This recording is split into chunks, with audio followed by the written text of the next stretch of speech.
If you're a student but you are not organizing your tasks or you're not doing time management, well, that might be why you feel overwhelmed, stressed, and you don't succeed your exams.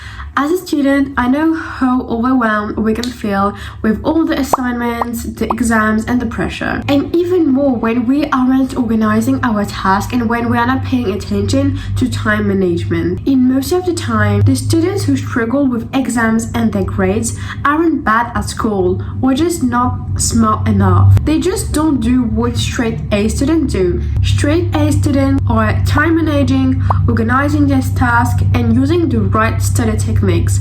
By the way, I made a video that is already posted of the 5 best study methods that straight A students use. If you want to improve your grades, go watch it. So in this video, I'm sharing with you the 5 best techniques for time management and organization. The first technique is to identify your priorities, because having a to-do list is great, but if you do not identify your priorities, you will just end up doing some random stuff on your to-do list and not the important tasks. Yes, you are doing some tasks, but you're not doing the most important and you are not being productive. For example, I remember me a few years ago. I had a to-do list with tasks on that. I had an exam that was the day after and 2 exercises in 2 different assignments for the week after. I was lazy and I was doing the exercises for the week after because I knew that studying for the exam was so hard and it just took so much time. So at the end of the day, I finished the exercises for the week after, but I barely didn't study for the exam, which was the day after. So yes, I completed some tasks on my to-do list. Actually, I wasn't feeling productive at all because the exam that was the day after and that was so important. I didn't study for that because instead I did some random task, which was doing some exercises for the week after, when the most important things to do was studying for tomorrow's exam. So when you are identifying the 3 to 4 most important tasks of the day, you are really being productive because you know that you have to do the things that matter the most and not some random things or the thing that can wait.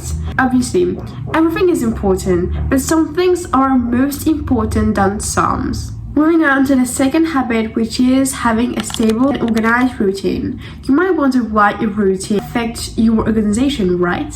Well, the human brains love repetition and routine. When you're having a stable routine, you're not asking yourself if you will have time for studying tonight or which tasks you're gonna do tomorrow morning.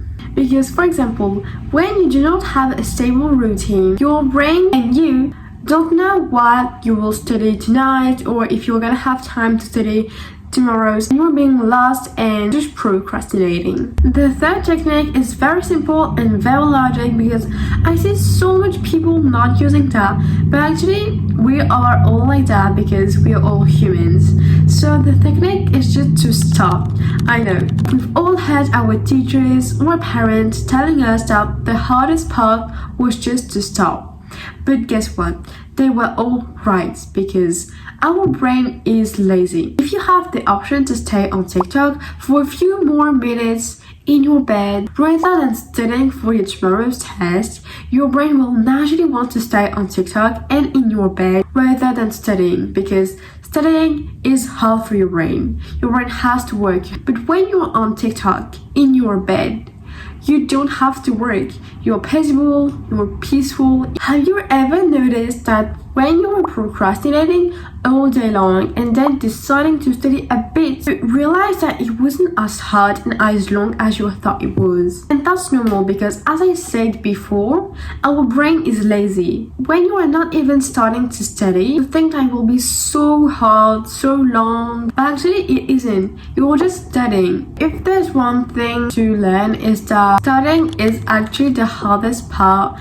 If you are intelligent, if you are so smart, if you have the best study techniques, but you're procrastinating because you're not starting now, That might be why you struggle with grades. And when you're actually studying, breaking this negative thought of your brain of studying is hard. And when you're actually studying, you realize that it wasn't as hard as you thought it was. The second to last technique is just to regroup the command tasks together. I may be wrong, but I feel like this is not a very used technique. If you have a to-do list and you identify the priority, group the command tasks together, you will save even more time. Finally, the very last habit is just to make the to-do list the day before. As I said before, having a to-do list is great, but doing exactly what we're gonna do the day after and when is even more better, because first, it removes the mental load, and second, as I said before, you are on an autopilot mode. When you start to make your to-do list the day before, it just takes a few minutes. Don't wake up knowing what you have to do, because before you went to sleep, you already knew that you have to do. This is already the end of this video, and I really hope you liked it, you got some inspiration, and you learned many things. These are the habits I personally do. I noticed such a big difference compared to when I didn't use them. I really hope these habits will change your life, make you organize your tasks better, and save your time. I know that studying can feel sometimes a bit hard, but actually if you know the study techniques and how to stay organized, it is so good. If you like the video, don't forget to put a like to my video, subscribe to my channel, and if you really like it, put a comment below. If you have any others video about school, being more disciplined, or just whatever, tell it to me in the comments. I really hope you like it. Bye!